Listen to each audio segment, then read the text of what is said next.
Everyone. I'm gonna mess up this mic stand. Okay.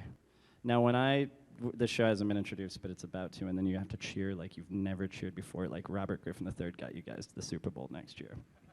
Hello, ladies and gentlemen. My name is Adrian Todznig, and I am thrilled to welcome you to Literary Deathmatch DC Episode 5! Yes! Such a thrill to be at the Kennedy Center. Thank you so much. We live in an amazing era where we have a literary president. That is one of the greatest things ever. He just name checks people like Joseph O'Neill and Jeffrey Eugenides. That's a pretty incredible thing. And today, in preparation for this show, I Googled John F. Kennedy, who is a gentleman who has a building named after him here in Washington, D.C. And I Googled his 10 favorite books. And it was in 1961 in Life magazine, he talked about them. And his spread of books is amazing. He went from like Bond's, Ian Fleming, who wrote Bond. His favorite was From Russia with Love, is what they're calling it now. And he liked Stendhal, a Paris writer. And I was like, this is so cool that even in 61, we had like an internationally minded literary dude in office. And I was thinking about our show in relation to that and how excited I am to be here. And Literary Deathmatch, just to give you some context, we do this show in 46 cities around the world. This is our 267th city, which is absurd to ever have done anything more than like 20 times. But it's pretty wild. And our goal, just to give a sense of that, is I love F. Scott Fitzgerald. I love Hemingway. I love Flannery O'Connor and all these great writers from the past. But I don't want to always be referring to old white men I did say Flannery O'Connor, but I think the literary landscape now is so vast and amazing, and with internet and all that, we can just bring together so many great people. So Literary Deathmatch always brings together these great writers, and we have them judged by fun people, and we try to have you drink as much as you can in an hour. So you flirt with the random people around you. It's going to be really good. So the rules, to make sense of this show, we have 4 authors who are going to read their own work for 6 minutes or less, and then they're going to be judged by 3 all-star judges in the categories of literary merit, performance, and intangibles. The judges are going to pick one of the readers from each of the 2 rounds, and those 2 readers are going to compete in the Literary Deathmatch finale, which will change all of our lives. So I think we should get started. And I'm going to do that by introducing our amazing judges. I did want to say this one thing, which was the show is less Hunger Games and more like when Alfred Lord Tennyson got up from that dinner in London and tried to exit through the fireplace because he was so drunk. All right. That's true. And it's so wonderful that it is. Judging literary merit. He's an editor at The New Yorker and the author of several acclaimed books of fiction, including Superbad, Please Step Back, and What He's Poised to Do. His new novel, The Slippage, comes out in May. Ladies and gentlemen, welcome Ben Greenman! Ben Greenman.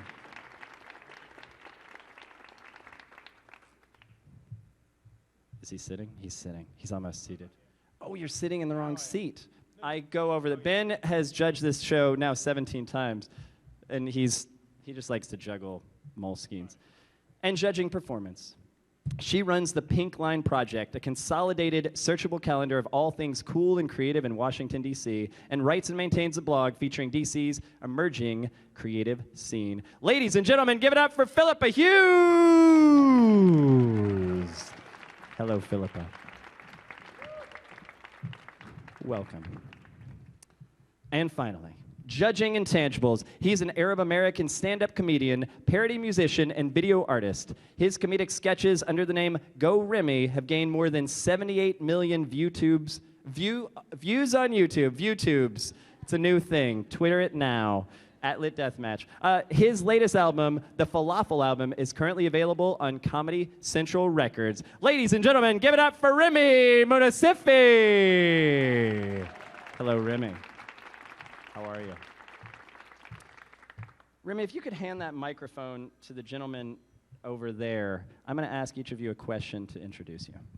Ben, here's your question. In 2086, after a historic literary career, you'll experience one of these book-related deaths. Which is the most likely? Number 1, you'll be decapitated by a first edition copy of Joseph Heller's Catch-22 that was flung from a car window.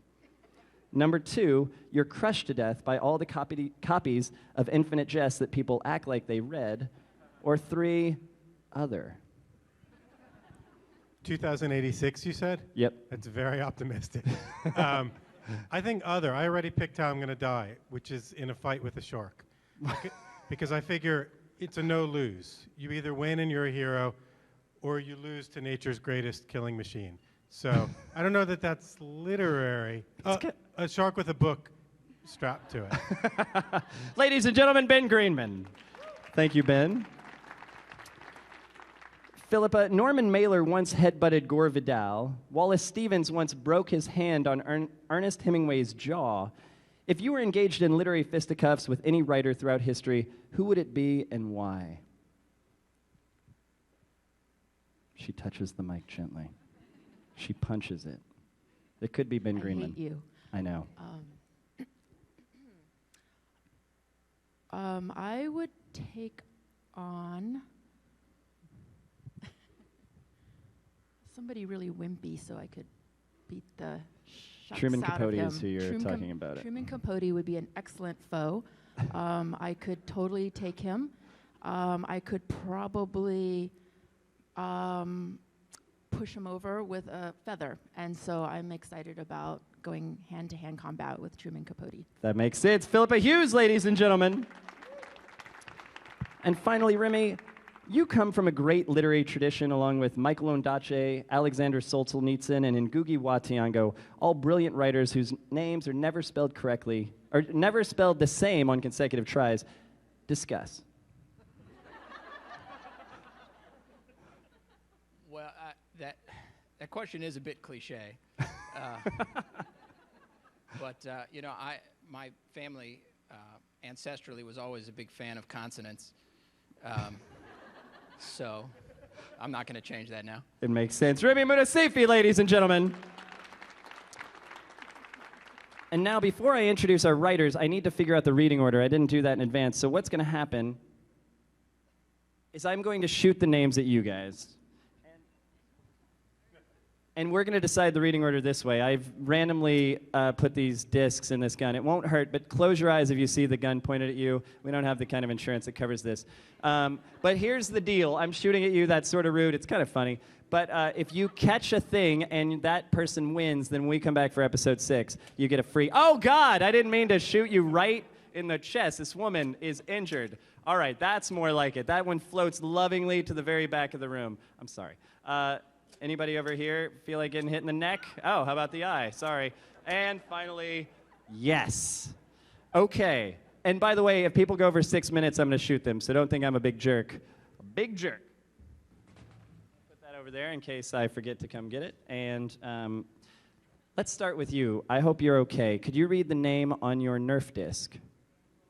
Dan Wilbur, ladies and gentlemen. He'll be reading in the first round. Dan is a comedian, author, and avid video game player living in Brooklyn, New York. His writing has been featured in College Humor, McSweeney's, and the Onion News Network on AFC. His first book, How Not to Read, is available now. Find him at betterbooktitles.com. Ladies and gentlemen, give it up for Dan Wilbur! Hello, Dan. You can sit wherever you want. It's your night. Did somebody over here, the poor neck injured / eyeball person, yes, if you could scream out the name on that Nerf disc. Yes, she is the best-selling author of 3 novels, including The Nobodies album and The Dogs of Babel, which is soon to be a motion picture starring Steve Carell. That guy's famous. She lives in Washington, D.C., and you can find her online at carolynparkhurst.com. Spoiler alert, it's Carolyn Parkhurst! Come on out, Carolyn! And the person that got that one that gently floated into their lovely haircut back there, could you say as quietly as possible, but so I can hear it, the name on your disc? Ladies and gentlemen, reading in the second round, he's a writer, comedian, and molecular biologist, that's true, author of Surviving Your Stupid Decision to Go to Grad School, and will soon co-host Discovery Channel's new show, You Have Been Warned. Find him on adamrubin.net. Ladies and gentlemen, Adam Rubin! Hello, Adam. And finally, just for fun, I know who this is, but does anybody else have a Nerf disc out there? Yes, sir, with the hair. Ladies and gentlemen, the final reader, reading against Adam Rubin. She, as it stands, is a DC poet and visual journalist with roots planted in upstate New York. She's performed at Bus Boys and Poets, Capturing Fire, Queer Spoken Word Summit and Slam, and the Beltway Poetry Series. You can find her at AdeleHampton.com. Ladies and gentlemen, it's Adele Hampton! Hello. So I'm going to bring up the first two readers, Carolyn and Dan. I'm going to flip this coin. It has two literary quotes on it. Carolyn, as you're the lady, you're going to call it in the air. You either say, nothing great was ever achieved without enthusiasm, Ralph Waldo Emerson, or Poe is an unmanly sort of man whose love life seems to have been largely confined to crying in laps and playing house, W.H. Auden. Amazing. I thought you might go short, and it worked! Carolyn, would you like to read first or second? Ladies and gentlemen, the man.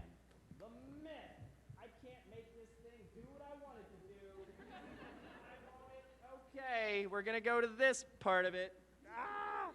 Ladies and gentlemen, give it up for Dan Wilbur. Thank you. Thank you, everyone. So I wrote a book. It's called How Not to Read. It helps you wean yourself off reading forever. That's why we're all here, right? We hate books? Good.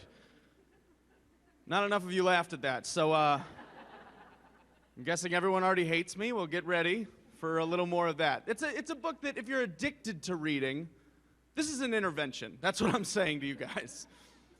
If you're addicted to reading, you know, you come home from work late at night, you're like, I just want to unwind with a few pages of Kant, and then you end up naked, alone in a park with 600 pages into a DeLillo novel. You have no idea how you got there.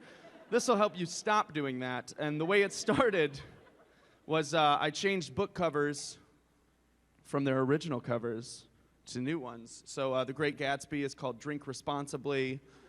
Over here, The Odyssey is Never Flirt with a Veteran's Wife.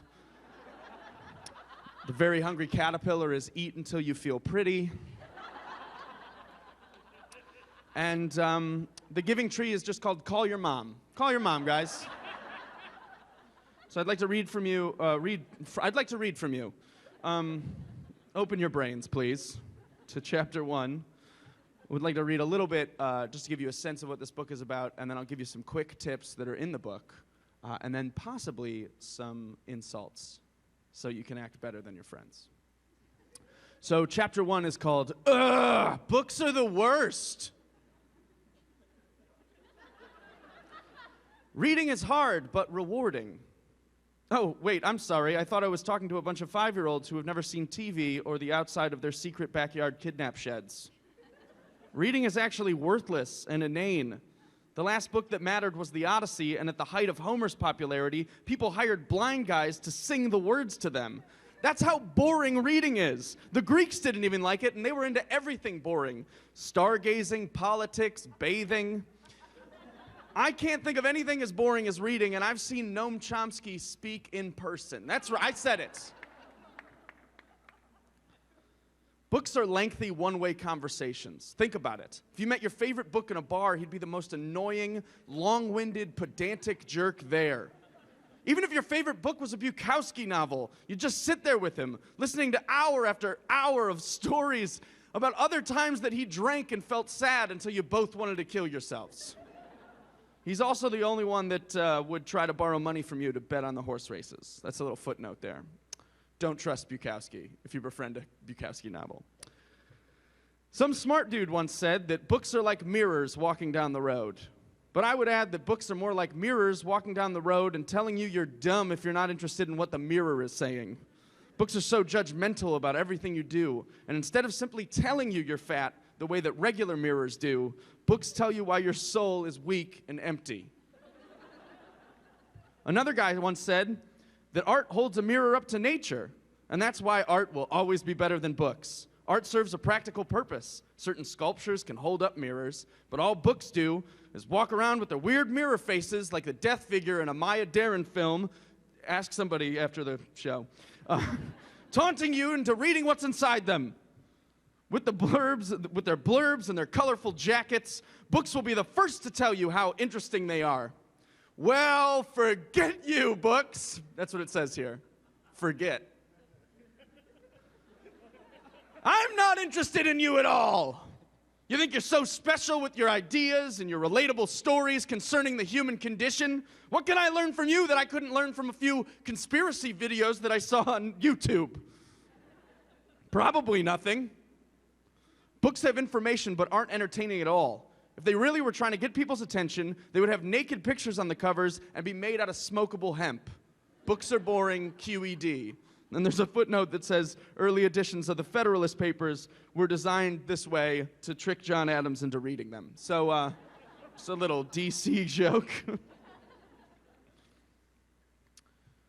So now I'd like to tell you how to pretend that you've read a book at a book club.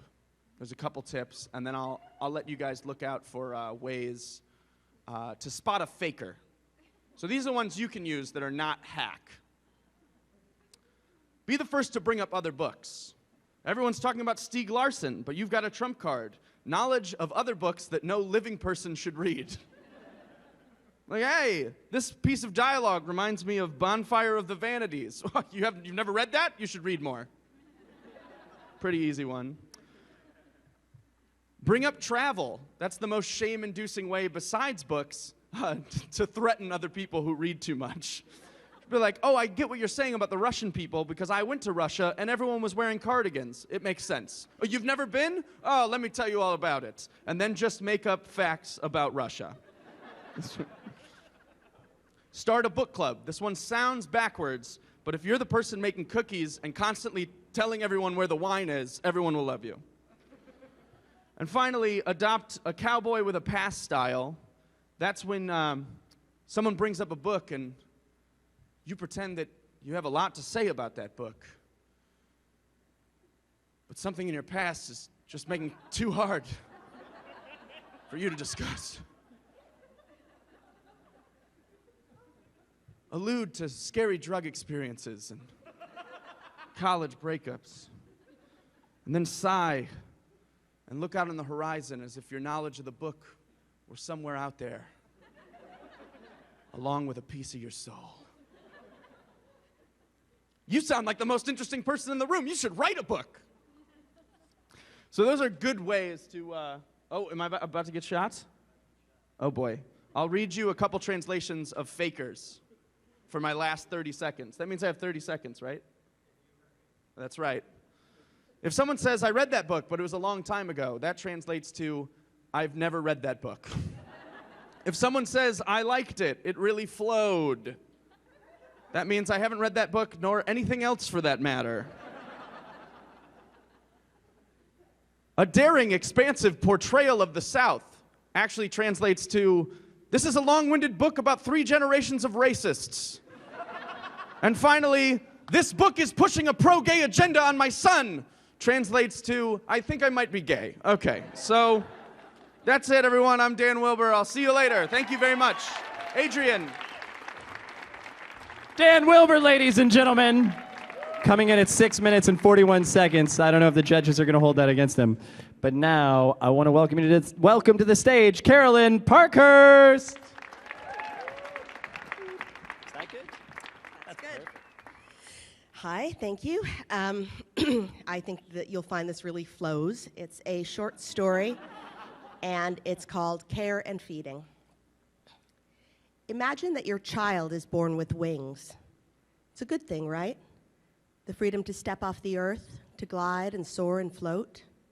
It represents not just flight, but the potential for flight. It works with all the metaphors of child rearing. You can see that there might be a downside. It makes things a little more complicated.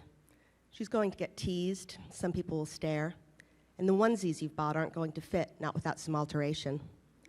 There are plenty of things you could worry about, plenty of things you haven't planned for, but so what? She's your girl. Her wings are small at first, like the rest of her, feathered little nubs lying folded against the skin of her back. They flutter against your arms while you're nursing her. You see them twitching while she sleeps. And even though you wouldn't say it in public, even though you gently remind strangers and friends alike that she's not a supernatural being, but an ordinary flesh and blood human baby, you can't help but call her your angel once in a while. When she learns to walk, you buy one of those child leashes. They have nice ones now, not horrible at all. The one you buy is a furry backpack that looks like a monkey with an extra strap to secure it around her torso. As she zigzags down the street 3 feet above the sidewalk, you keep a tight hold of the long tail. Safety issues are different than they are with other children. When visiting friends, the first thing you do is look around for ceiling fans and open windows. You have to be extra careful with breakable items and cleaning products and medications. Whenever you see the phrase, "keep out of the reach of children," you feel like calling the company and not hanging up until you find the right person to talk to. You want to explain your situation.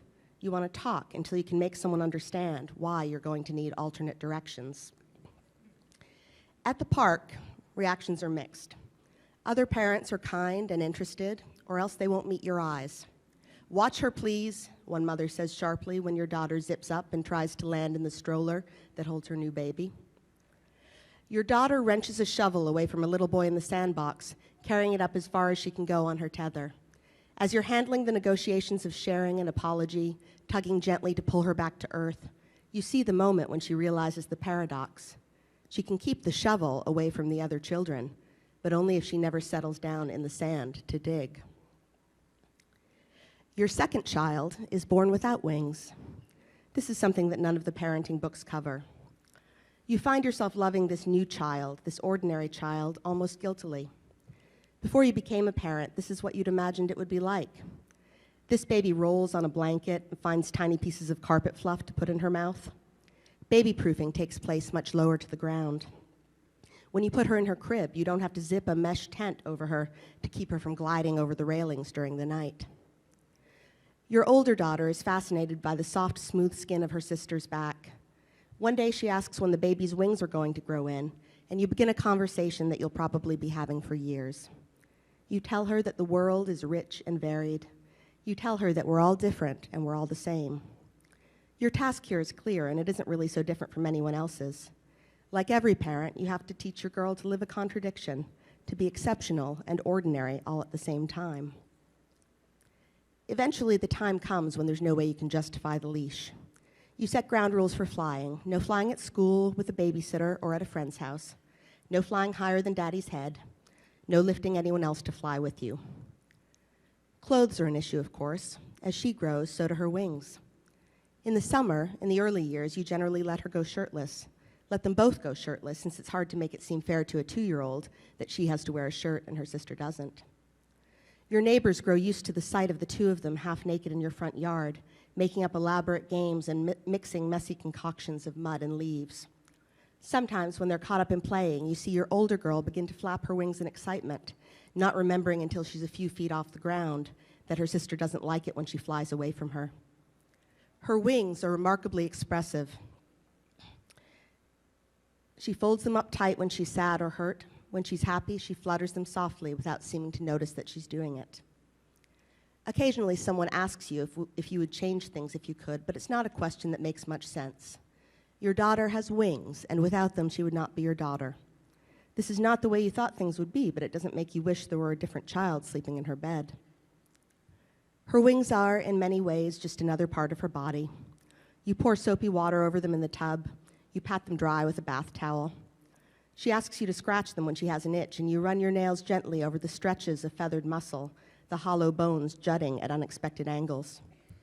They seem to get more sensitive for a while when she's going through puberty, and it occurs to you once, one of those thoughts you wish you hadn't had, but there's not much you can do about it now, that perhaps someday there'll be an erogenous zone for her, that her husband or boyfriend or partner or whatever, well, that's as far as you want to take it, which is just as well, because that's the part that stops you every time.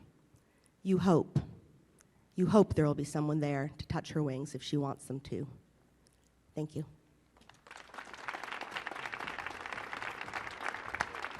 5 minutes and 28 seconds. Carolyn Parkhurst, ladies and gentlemen. Now we're going to go to our lovely judges. We're going to start with Ben Greenman, who's going to speak about Dan Wilbur's literary merit. Okay, so Dan read an excerpt from How Not to Read, as you remember, because it only happened a few minutes ago. And I think that it's good, Dan, that you went first, because it put everybody else's work in ridiculous context. And I think that you set up an impossible task for yourself, which was to use good literary writing to mock good literary writing. And I think you largely succeeded. I know the rules of this competition, and I'm going to take off a half a point for going over, but add it back for making fun of Maya Deren, so it's a wash. When you started, I thought you weren't serious, but by the end, I was fairly convinced of the ludicrousness of all writing. And my favorite part was the title translations, which I thought actually are the titles, or should be the titles, if you can get to that for reprints. And that's, oh, the last thing I want to say is I was in Russia once and I saw a similar performance. Yeah, have you been to Russia? Oh, you've never been? I'll tell you all about it later. Yeah. So that's Dan's excerpt from How Not to Read, and give him a round of applause. Ben Greenman, literary merit, and now over to Philippa Hughes for Dan Wilbur's performance. This reminds me of the time I was in Cuba and I met Fidel Castro, and he gave me a mojito to drink, and it had a lot of mint in it, and I really loved drinking it. So if ever you get there, I think you'd really enjoy that drink. You know, and there's a certain je ne sais quoi about your performance that really touched me very deeply. It reminded me of the time when I was climbing Mount Everest, and I lost a couple fingers, but I somehow survived. And also, you know, I come from the visual art world, and usually there's some nudity that kind of really appeals to me. So my only advice to you would be to maybe in the future have a little bit of nudity. I think that would really put it in your court next time. Philippa Hughes with performance. And now over to Remy Murtasifi for Intangibles. Intangibles.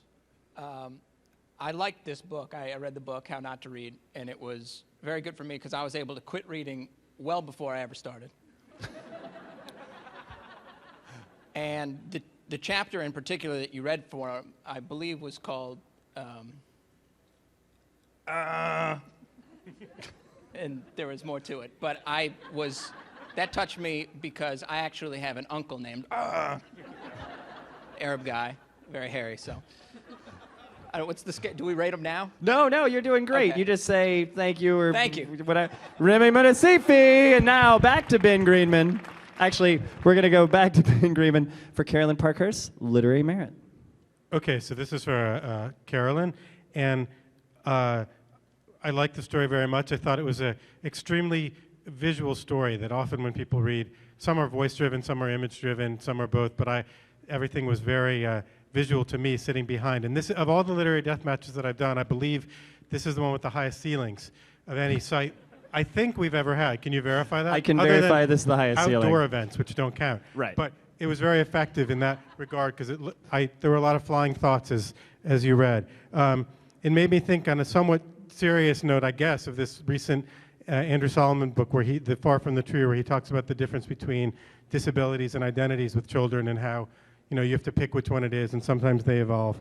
And then the rules for flying were great. And the last thing is this may encroach a little bit on performance, and if it does, I apologize. But you were the only reader who dressed to match the Kennedy Center. So that's for literary merit for Carolyn. Ben Greenman, ladies and gentlemen. And now back to Philippa Hughes for performance for Carolyn Parkhurst. It's no fair that you get to go ahead of me because I was going to comment on your lovely outfit. I really enjoy the matching shoes. It's really important to convey who you are through your outfits. And so this is something that I rate very highly. But also, I have sort of literary aspirations of my own, and I really sincerely loved the images that you created with your words, and I love the way you presented it in a very, your soothing voice really embodied the things that you were actually saying. So I really appreciated that. Thank you very much, Philippa. That was performance, and now back to Remy for Intangibles. Intangibles. You know, everybody's in writing these days is using... Remy, could you bring the mic a little closer to your head area? Everybody's using metaphors these days. And it is nice to finally see something that was so literal. A story about a child who can fly. Intangibles, you did not give me the flu, so that's my new thing. And it is my understanding that this is the most severed president heads that you've ever performed in front of, and you could not tell. So Great. Awesome. Thank you. Thank you very much, Remy. Now, the judges are going to huddle amongst themselves away from that microphone. It's a very secret thing that happens. And I'm going to do a few things. I'm going to tell you some weird story. But first, I don't trust that you're going to go to our website and add yourself to our mailing list, but you have to keep coming to the show. Because to be honest, DC is packed. I love coming here. It's more... My mom is like she's just like Miss America. She loved America. So I love going to the White House when I'm here. Whatever, it doesn't matter. But I'm going to throw around this LA Dodgers hat. I'm not a Dodgers fan, but I live in LA and I think it's an amazing place. We just shot our TV pilot in December. Michael C. Hall was one of the judges. He plays a character named Dexter on Showtime. And we had Jonathan Lethem, who was a Genius Grant winner. Anyway, so hopefully this will be a TV show, and then you'll really be glad when you get our monthly email. But I'm going to toss this hat gently to you. And if you want to put your card in it, then I'll make sure I email you. You'll get a note of thanks, and I'll be all teary-eyed about it. But I'm going to launch that your way, and poorly. And then over here, we have these literary deathmatch cards that just sort of say, like, some people said nice things about us, but I'm gonna hand them here. If you take one, I have to say, this is the greatest way. Sir, if you could start with them and pass them on. You don't have to take one, but you do have to pass them on. He's going to want one by the end of this show. That's the thing about that guy. But if you like life or going out, and literature is the greatest way to flirt with people. And if you have one of these cards and you're like, hey, we should go to this sometime, it's a done deal. Trust me. So all I'm saying is use literature to flirt, and that card is like the embodiment of literature. Here's the last thing I'll say while the judges are speaking. They're not anymore. I think they're ready. But I don't know if anybody's ever heard of a wrestler named Andre the Giant. He was, everybody's heard of him, I know. But get this. This is sort of sad at the start, but he suffered from gigantism, if you can imagine that, and he didn't fit on the school bus when he was a kid. So we got a ride every day to school by this one guy named Samuel Beckett. That's insane. Tell everybody that. Tweet that. Nobody thinks that's amazing? That's amazing.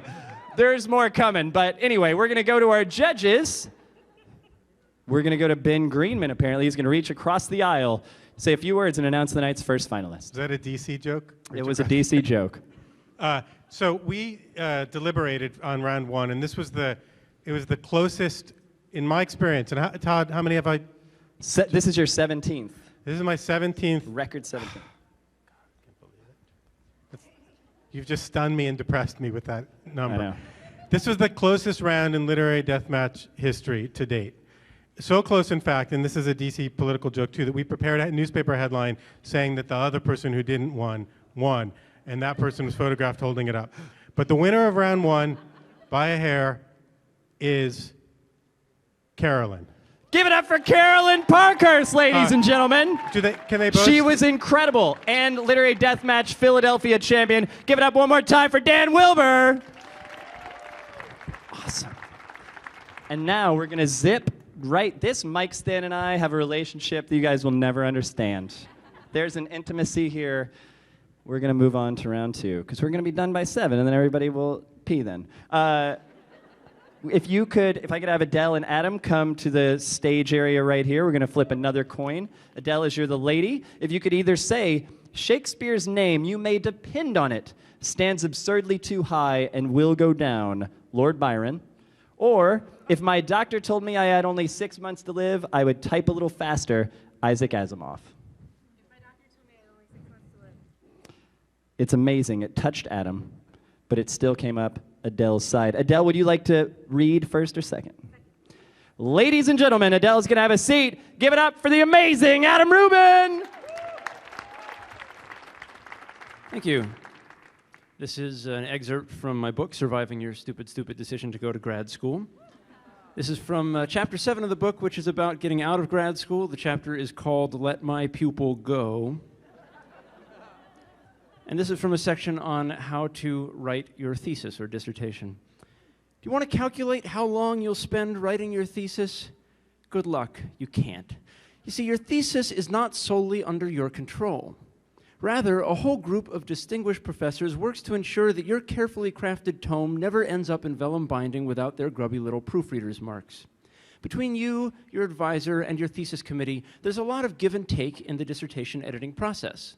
Specifically, they give you crap, and you take it. Or to put it differently, your thesis is the broth, and every so often you're forced to consult too many cooks. Or you could put it this way. Your thesis is like an inmate at a men's correctional facility. subject to frequent unwelcome input from external bodies. Adult themes, you saw the sign. In order to escape grad school, you must obtain that rarest of commodities, the editorial consensus of a bickering, ego-dominated committee. To give you a sense of the revision process, pretend you've just written a one-sentence thesis. The boy went to the store. Great, you're done, right? Wrong. First, you hand your thesis to your advisor for feedback. That's it, your advisor asks. You need much more detail. So you rewrite your thesis, adding detail. The small boy went to the candy store where he bought chocolate-covered blueberries. Your advisor says, reading your new thesis, the problem is that you have all that detail in there. You really should remove extraneous detail. What? Didn't your advisor just tell you to put the detail in? Yes, but today is a new day. Today, your advisor does not like detail. So you remove most of what you've just written. The boy went to the candy store. Now you've learned the first lesson. Never ask for your advisor's opinion twice. So you've got your thesis, and it matches your advisor's opinion du jour. Time to show it to your first committee member. Uh-oh, your first committee member calls you a failure as a scholar because you didn't reference his research. Time for a rewrite. The boy went to the candy store as he did in D-Bag et al. I was told we could say D-Bag. I was told that's okay. Your first committee member having been placated, you show the thesis to your second committee member. D-Bag, cries your second committee member, glaring at you incredulously. You're citing Professor D-Bag? He's completely irrelevant. If you don't remove your reference to D-Bag, I'll never approve your thesis. Okay, D-Bag disappears. The boy went to the candy store as has been seen previously. Oblique enough? Maybe. But guess what? Now your third committee member is unhappy. In my field, she tells you, we focus on the journey itself. Yes, you reply, but my dissertation isn't about your field. It's about my field. Nice try, but your third committee member cannot fathom a world in which all research doesn't relate to her field. Thus, the boy walked up Main Street and made a right on 3rd Avenue to get to the candy store as has been seen previously. Your fourth committee member is the fun one. Unfortunately, fun doesn't mean fun. It means, ooh, I've got a fun idea for something you can add to your thesis. Rewrite it as lyrical Irish narrative free verse. Squeals the committee member, clearly having so much fun with your thesis. Okay. The boy walked up Main Street and made a right on 3rd Avenue, diddle hi, diddle ho, to get to the candy store as has been seen previously, Heidi-dee, Heidi-doo. Time for the last step in the process. Show the finished product once more to your advisor. Your advisor reads your thesis. You wait for judgment. Did you properly balance your advisors' and committee members' whims? Did you strike the rare and difficult balance between each of their narcissistic attempts to recast your thesis in their own style? Is your thesis acceptable? Your advisor emerges from his office after 3 months and hands you your thesis with a single written comment. No. Aha, a new game. The process has evolved from do what I say to guess what I'm thinking. So you rewrite. The boy, walked, or maybe he didn't, in the store, blueberries, Heidi-doo. Excellent, says your advisor. I completely approve. However, in the 2 years it's taken you to edit your thesis, the field has changed. Everyone already knows that the boy went to the store. You need a new topic. The girl jumped rope. But, you plead meekly, my life, just let me know when you're finished, interrupts your advisor, and I'll be glad to angrily provide comments. Oh, and be sure you've put in lots of detail. Thank you. Adam Rubin, ladies and gentlemen, 5 minutes and 41 delightful seconds. And now our last performer of the night, give it up for Adele Hampton.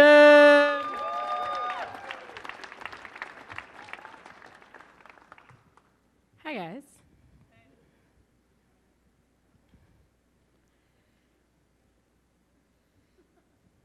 All right, so these are true things, which I'm really excited to tell you guys about.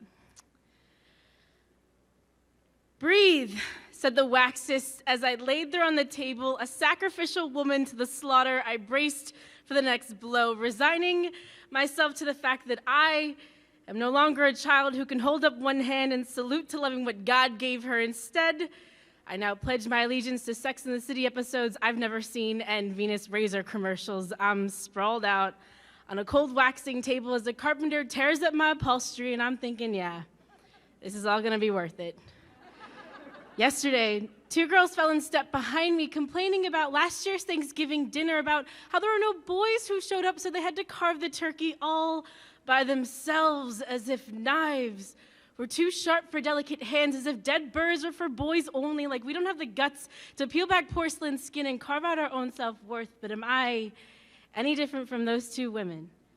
I traded cosmetic pain for aesthetic convenience, as if primming my lady bits for pageantry. I never really thought I wanted to be Miss America, and to be honest, I've never really been a good liar. The truth always seems to slip out of my 2 front teeth, and I'm always a little too late to catch it. For example, I have never been able to fake an orgasm. There's always this voice in my head, you're breathing too hard, you're breathing too hard, you're not fooling anyone.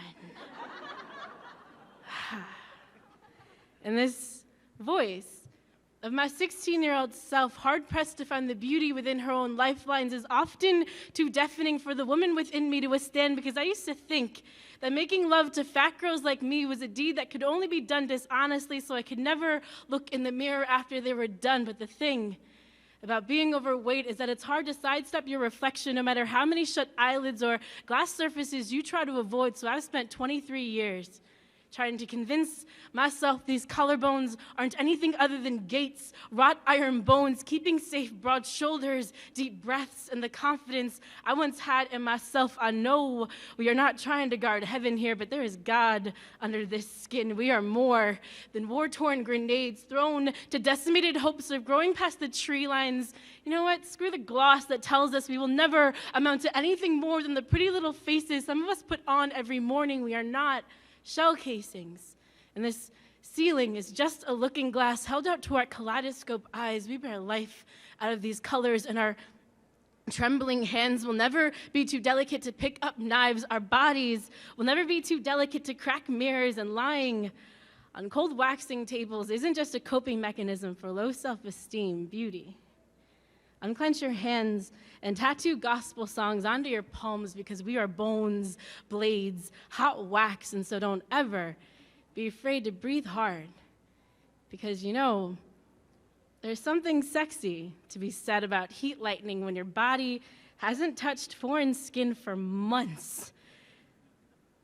And you're kind of like 2 Girl Scouts rubbing sticks against stone, trying to create holy flame like your lives depend on it, so you don't get eaten by bears or caught by your troop leader, because perspiration slips down legs with enough friction to set the sky on fire. Y'all, it was one of those nights you thought the world was gonna end as you tried to sleep naked above the sheets, and the only time I've ever thanked God for a lack of air conditioning. You know, we always say sweat when we talk about sex, but no one really ever mentions the salt, and maybe it's because salt crystals don't taste as sweet as sugar cubes, but baby, believe me, when they come from the body, there is nothing more satisfying, and trust me twice when I say I want to feel your iodine on my taste buds. Butterflies are too gentle for this thrashing inside my bones, so I try and say settle down to the grasshoppers in my stomach. Every time your tongue jumps my skin, I won't be gentle when I pull your hair, lover. I won't be gentle when I press my lips to muscle. I won't be gentle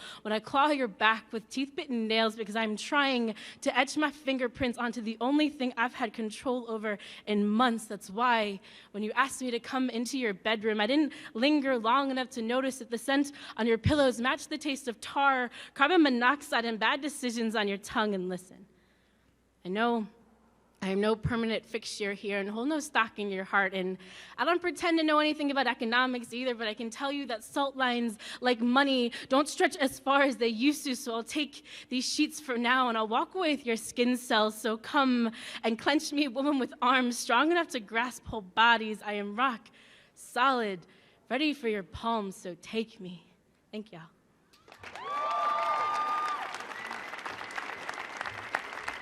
Adele Hampton, ladies and gentlemen, coming in at 4 minutes and 52 seconds. Fantastic. Thank you, Adele and Adam. And now we're going to go to our judges. We're going to, by the way, give it up for these 4 readers. That was incredible. I love it. Now we're going to go to Ben Greenman. We're going to hear about Adam Rubin's literary merit. So I don't know how Todd sets these up, but there always manages to be some kind of order or reason to the way that these readings get paired off. So once again, in the second half, we had a first reader who started with a kind of an essay to help people avoid error, similar to Dan's, and Adam's was also meant to help people avoid error, although I guess fewer people, I think, attend grad school than read. Probably. I don't know. I don't know the statistics. If somebody wants to check them, they can let me know. So the piece was great. I liked the pacing and the reading and the voice. One thing is, at one point I got stuck. The first time the small boy went to the candy store to buy chocolate-covered blueberries, I just zoned out for a second because the blueberries sounded really good. And then when I resurfaced and you were already at D-bag et al. So I just missed like 10 seconds, but I think I caught up to the rest of it. I enjoyed the lyrical Irish free verse. I was sort of thinking you might, I don't know if it's singing, it's free verse, it's not really song. It was more chanting than singing. I wasn't expecting you to sing. I just thought maybe you would sing for a second. And then I especially liked the sort of summing up of the process, the narcissistic attempt to recast your ideas in their own style, which really is the relationship. It's not just advisors and thesis writers, it's editors and writers, wives and husbands, everything. So it was a good universal explanation of how people try to influence other people. So with their power, with their pointless, arbitrary power. So there's Adam's reading. Give him a round of applause. Ben Greenman, literary merit. Now over to Philippa Hughes for Adam's performance. Partway through your performance, your reading, I realized I had to recuse myself from the judging. I'd actually seen your performance at Fringe Festival last year, and I really connected with it because of the utter nerdiness of your performance. He revels in the nerdiness, and I don't think that really came through this time. So that would be my only advice, is that I really think you should play that up, because Washington is filled with nerdy people, and I think that would have really appealed to our audience tonight. But other than that, I really loved it. I'm also a victim of grad school, and I was really scarred by that, and that's why I had to quit and become a performance artist. So I really appreciate your performance tonight. Thank you. Philippa Hughes with the performance. And now back to Remy for Intangibles. Intangibles. Yeah, I really liked your book. I read it. But I have to disagree with the premise. I went to grad school, and I found that I am marginally more employable as a result. And I also liked the blueberry reference. Of all the berries, that was definitely my favorite. So, great job. Remy Munisifi with Intangibles. And now for his final judging of the night, Adele Hampton's literary merit from Ben Greenman. I'm going to say one thing at the beginning that's almost exactly what I said when I was doing Adams. That Todd, this is credit to Todd for arranging these things I don't know, by accident, in a way that seems weird and totally symmetrical. Because once again, we went from essays to much more intimate writing. In terms of the literary merit, in terms of literary writing and imagery and pacing, I thought it was great. I loved the carpenter tearing up the upholstery and the dead birds being just for boys. The only thing that threw me a little bit is the being eaten by bears, because I know someone who actually was partly eaten by a bear. Yeah, I don't think they were. The bear took part of their body into its mouth and swallowed it. I don't know if that's being eaten by a bear, chewed on by a bear. I had a writing teacher a very, very long time ago who said that your piece of writing should include all 5 senses. And I don't think he was right as a general rule, but I think he was definitely right in this case. It was a lot of very nice sensual writing. And it tied back, in the end, it tied back in sort of nicely to Dan's piece, weirdly and nicely in terms of the mirrors and judgment. And I thought it sort of folded back. And that's probably credit to Todd more than to you guys, but you guys credit as well, because you couldn't have known that he would arrange you in this order, and yet you adjusted accordingly. So that's literary merit, and that's for Adele. So give her a round of applause. Ben Greenman, literary merit. And now back to Philippa for Adele's performance. As the only woman on the judging panel, I just wanted to congratulate you on addressing the issue of faking orgasms, because I know that these people here would not understand or appreciate how sometimes that's kind of necessary. But I liked how you addressed it, because earlier we received a very powerful email from Todd, who said that we weren't allowed to use certain words on the stage. And so I liked how you danced around that instead of using bad words that the Kennedy Center might not appreciate under these circumstances. So I just really loved, and I'm being very sincere, I really loved hearing the beautiful writing. And again, because it's sometimes about me, as an aspiring writer, I just really aspire to write in that kind of way that creates imagery that we can really connect with at a very human level. So congratulations on that. Philippa Hughes with performance. And finally, Remy with intangibles. Intangibles. Obviously, this spoke to me. But seriously, it reminded me. I had a cousin of mine that did these sort of similar, like, steamy, hot, poetic performances, and it was great. It was great. We've since asked him to stop coming to Thanksgiving, but for a while, it was great. But that was great. So thanks. Remy Menasifi. And now the judges will once again huddle, and I need your help because we have 8 minutes before we have to do this. We have to finish the show in 8 minutes, which is going to be pretty tight. So I'm not going to tell you the story about Hemingway and how he actually rammed open a flaming plane door with his head and brain fluid came out of his ear. Instead, I'm going to need 3 volunteers. Yes, you two, could you come on up? And you, sir, with the hand attached to that whole body. Okay, I just saw a hand and an arm. Okay, so if you could make your way up these stairs. And I need 2 volunteers to eventually be volunteers. Yes, you over there. Yes, he's stoked. I love it. And yes, the person back there. If you could come on up. You guys are the initial volunteers, and you guys are going to be folded into the amazement of the show. And now I want to welcome up a guy that I think is just an incredible member of the DC storytelling community. Give it up for Scott Shrake of Story League. Come on up, Scott. Now, readers, you'll want to hear this because I'm going to explain the finale now. What's going to happen is I'm going to give Mr. Scott Shrake. If you don't know storyleague.org, at Story League on Twitter, how do they get that handle?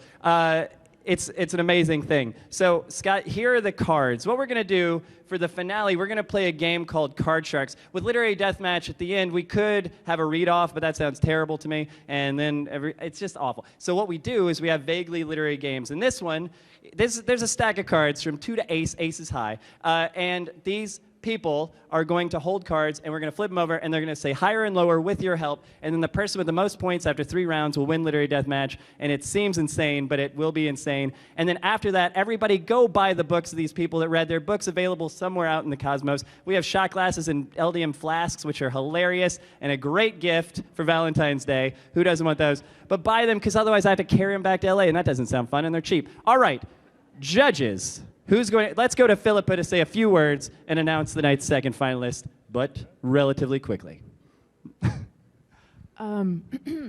Well, the women have prevailed tonight. I convinced these fine young men that, I'll just say it, Adele, just... Give it up for Adele Hampton! She's incredible. But I do want to say that, we were just discussing that there are sort of literary styles that sometimes we can assign to women or to men, and that might have become a little bit apparent tonight, but wonderful, funny, engaging stories, fellas, and really appreciated hearing it. Thank you, Philippa. Give it up for Adam Rubin, by the way, whose book you're about to buy. And now I'm going to welcome off the judges and the 2 semifinalists to your applause. Give it up one more time for Ben Greenman, Philippa Hughes, Remy Municifi, Dan Wilbur, and Adam Rubin. If you guys could go in that general direction and go hang out over there and watch the proceedings. Now, if I could have all 5 of you center stage-ish, and if I could have you guys stand right here. And Scott, okay, so here's how it's going to work. I know I told you guys you'd be part of it, but we're going to have you guys step just to the side, and we're going to bring you into the fold in just a minute. You too, sir. And now, Scott, you can just lay those on the top people, those 3 people. Just make sure you don't look at it. Carolyn, you're going to go first. That's how this is going to work. So what's going to happen is this gentleman is going to start. He's going to flip a card, and then you have to say higher or lower. All the authors on these cards have done literary deathmatch. They're all incredible. If you could flip that one, actually hold those close to your chest. Now, if you could flip your card. It is Tom Perrotta of why am I saying his book wrong? He wrote Little Children. It won an Oscar for screenwriting. He co-wrote it. So it's a 7. That's sort of a tough card. If you can swap it out. You get 1 swap out at the beginning only. Would you like to swap it out?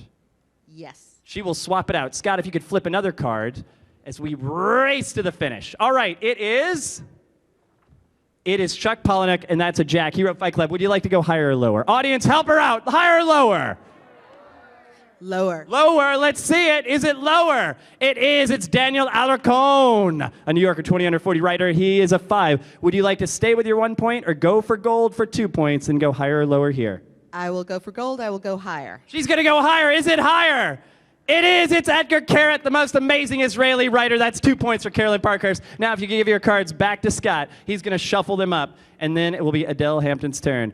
Your scorekeeping, it's 2-0. I'm going to mess up this score. Adele. Do you understand the rules? I understand the rules, yes. It's amazing. Scott, if you could go ahead and if you've shuffled them as you might have or might not have, it does matter because there's only one ace through 2. It's fine. Don't overthink it because I obviously have not. All right, sir, if you could flip your card to start. It's an ace. It's Edgar Keret. Are you going to go higher or lower? Lower is the correct answer. Yes, and if you could flip your card. It is lower. It's Chuck Palahniuk. He really mixed those up. I wonder what's next. Is it Daniel Alarcón? Would you like to go higher or lower or stay with your 1 point? Lower. It's got to go lower. It is Daniel Alarcón. Wow. Does anybody else want to shuffle? I'm just kidding. Now we're going to give these back to you. And we're going to fold in this gentleman as the other. I would say it does matter to shuffle. All right. Now Adele. Actually, sir, if you could join the foursome. Now there are 3 points at stake, and this is going to blaze through. Scott very tenderly and gently shuffling, and I quote that. Let's go ahead and pass the 4 cards out. Adele, it's 2-2. High drama. It's not going to be all Alarcón, Palahniuk, and Keret anymore. You, sir, if you could pull your card and whip, it's a Joker. That's Daniel Handler, who wrote all the Lemony Snicket novels. If you could give him another card, if you get the Joker later, we have to go back to the beginning, but you got it at the beginning. Flip it. It is John Ronson, the Men Who Stare at Goats author. It's a 9. Would you like to trade that out? You get to do that once, or you can go higher or lower. What do you think, audience? Trade it out, higher or lower? Trade it. She's going to trade it.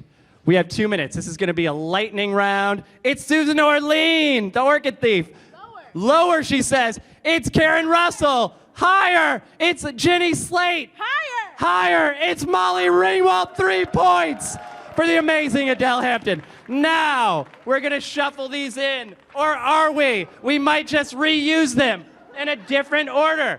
I don't know. We've got a minute and a half. Let's get the cards out. How is this not going to be a television show?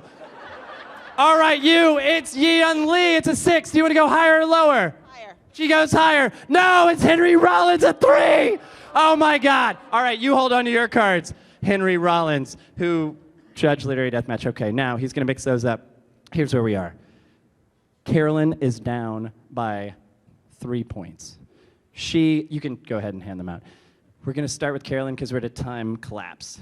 But otherwise, we would have started the other way, and I would have ginned up a way to make it tied at the end. I hope those people way back there came for something else. They're like, I'm getting a Literary Deathmatch shot glass. All right, Carolyn. Oh, we have all 5 of you now because there's more people in tow. You can stand there. We'll be confused not at all by Scott. If you, sir, could flip that card. It's Yeon Lee, a 6. She's come back to haunt you. Carolyn, would you like to go higher, lower, or swap it out? Swap it out. Swap it out. Now, because she needs 3 points, go ahead and flip it. It's Henry Rollins. It's weird how these keep coming up. Should she go higher or lower? This one's pretty obvious. You're going to go... Higher. She is going to go higher. It's Molly Ringwald. Should she go higher or lower? Lower. Lower. When's this going to end? In like 10 seconds. She says. Higher. She's going to go higher. It's Susan Orlean. Lower? All right, lower. She says lower. It's John Ronson. Higher or lower? This is the moment of truth. Lower. She says lower. It is lower. Oh, my Lord. We're going to do one final round. It's going to take so little time. Here's where we stand. Carolyn Parkhurst is up 1 point. Literary death match is on the line. I'm supposed to huddle in the crowd and be like, oh, this is amazing. Greatest night of our life. All right. Just act like that's happened. At Lit Deathmatch, literarydeathmatch.com. Sir, if you could flip that card. It's Tom Parada 7. You want to swap that out, I would guess. She's going to switch it out. What is she going to get? Yeah, I can't believe it's somebody we've already seen. It's Susan Orlean. Lower, she says. It's Daniel Alarcon, back from the dead. Higher, she says. No, ladies and gentlemen, Carolyn Parkhurst is the literary deathmatch champion. Applause.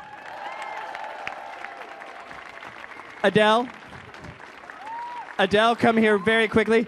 You were amazing tonight. You stole the judges' hearts, but in the end, Henry Rollins came back to haunt you. How do you feel?